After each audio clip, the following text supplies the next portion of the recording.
Losing a spouse is one of the most painful experiences a person can go through. It's not just the emotional weight of grief, it's the overwhelming number of decisions that suddenly fall on your shoulders. In times like this, it's easy to make choices out of pain, loneliness, or pressure from others. But some decisions can lead to unnecessary regrets, financial difficulties, or even emotional setbacks that make healing even harder.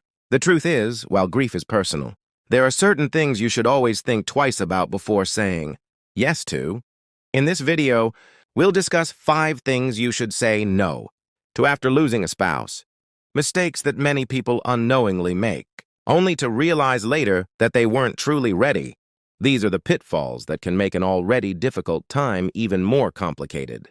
And by knowing them in advance, you can protect your emotional, financial, and physical well-being. Stay with me until the end, because these insights aren't just about avoiding mistakes. They're about making sure you navigate this chapter of your life with clarity, dignity, and the support you deserve. Now let's get started. Number 1, making big financial decisions. Too soon, one of the most common mistakes people make after losing a spouse is rushing into major financial decisions. It's understandable. Suddenly, you're faced with bank accounts, insurance policies, investments, and possibly even the question of whether to keep or sell your home.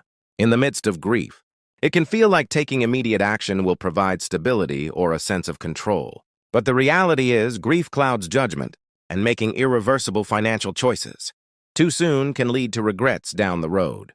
When emotions are running high, decisions that seem logical in the moment might not be the best for the long term. Many widows and widowers feel pressured by well-meaning friends, financial advisors, or even their own sense of urgency to sell their house, move to a new location, or make large investments. But the months after losing a spouse are a time of emotional adjustment, not financial risk-taking. The smartest move you can make is to pause. Give yourself time to process your loss before making choices that could affect the rest of your life. Take the case of 74-year-old Margaret. After losing her husband, she was told by multiple people that she should downsize her home immediately. The idea made sense. Less space to maintain, lower expenses, and a fresh start. So within a few months, she sold the house they had lived in for 40 years and moved into a smaller apartment in a different town. But once the shock of loss settled, she realized she had made a decision out of panic. She missed her familiar surroundings, her neighbors, and the sense of comfort her home provided. In hindsight, she wished she had waited longer before making such a big move. Financial decisions don't just involve real estate. Many newly widowed individuals are targeted by financial predators, people who see vulnerability as an opportunity.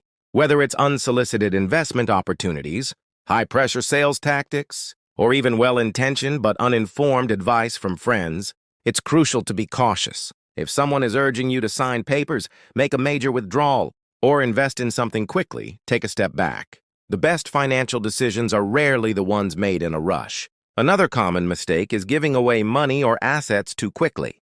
Grief often brings a strong desire to help others, children, grandchildren, charities, or close friends. While generosity is a wonderful thing, making large financial gifts or dividing assets prematurely can leave you in a vulnerable position later on. What seems manageable in the moment might not be sustainable in the years ahead. Before making any major financial moves, it's best to consult with a trusted professional who understands your long-term needs and can help you plan wisely. The first year after losing a spouse should be about stabilization, not drastic financial changes. Experts often recommend the 1-year rule, which suggests waiting at least a year before making any irreversible financial decisions. This allows time for the initial emotional shock to pass and for you to think clearly about what's truly best for your future. Losing a spouse is already one of life's most difficult transitions. The last thing you need is added stress from financial missteps that could have been avoided. Take your time, seek trusted guidance, and remember, there's no rush. The best decisions are made with clarity, not grief. Number 2, isolating yourself from friends and family after losing a spouse.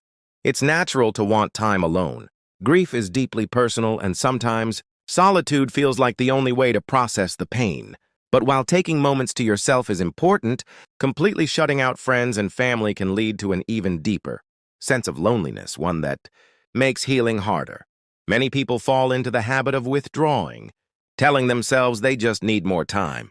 But the truth is, isolation can quickly turn into a pattern that's difficult to break. Human connection plays a crucial role in emotional well-being, especially during times of loss. When people distance themselves for too long, they often experience increased feelings of sadness, anxiety, and even physical health decline. Studies have shown that prolonged social isolation can weaken the immune system, increase blood pressure, and even shorten lifespan. In contrast, staying connected, even in small ways, can help ease the emotional burden and provide a much-needed sense of support. Take the case of 78-year-old Walter. When his wife of 52 years passed away, he stopped answering phone calls, skipped family gatherings, and rarely left the house. He told himself he just wasn't in the mood to talk, that people wouldn't understand. His grief and that being alone was easier. Months passed, and instead of feeling better, he felt worse. His days blurred together, his energy dropped, and even his appetite changed. It wasn't until a neighbor insisted he come over for coffee that something shifted. That one conversation turned into a weekly habit, then a small routine of meeting up with friends. The more he engaged, the lighter he felt. Not because the pain disappeared, but because he realized he wasn't alone in carrying it. The key isn't to force yourself into big social situations before you are ready. It's about taking small steps to stay connected. Whether it's answering a phone call, going for a short walk with a friend, or even joining a support group, these little actions can help keep you from slipping into deep loneliness. If you don't feel like talking, that's okay. Simply being around people, even if it's just listening to a conversation, can help remind you that life continues and that support is available when you need it. Another mistake many people make is pushing away those who care the most. Sometimes grief brings irritability, exhaustion, or a sense that others just don't understand what you're going through. But shutting people out completely can create unnecessary distance between you and those who genuinely want to help. Your loved ones may not have the perfect words, but their presence alone can make a difference. Letting them in, bit by bit, can provide comfort, even when words aren't enough. It's also important to seek support from those who understand your experience. Connecting with others who have been through similar loss, whether through a grief support group, a community gathering, or even an online forum, can be incredibly healing. Speaking with people who truly understand what you're going through can validate your feelings and provide reassurance that you're not alone. Grief doesn't follow a schedule, and there's no right way to heal.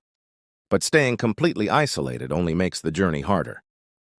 Finding small ways to reconnect with others at your own pace can provide strength, support, and even moments of unexpected joy.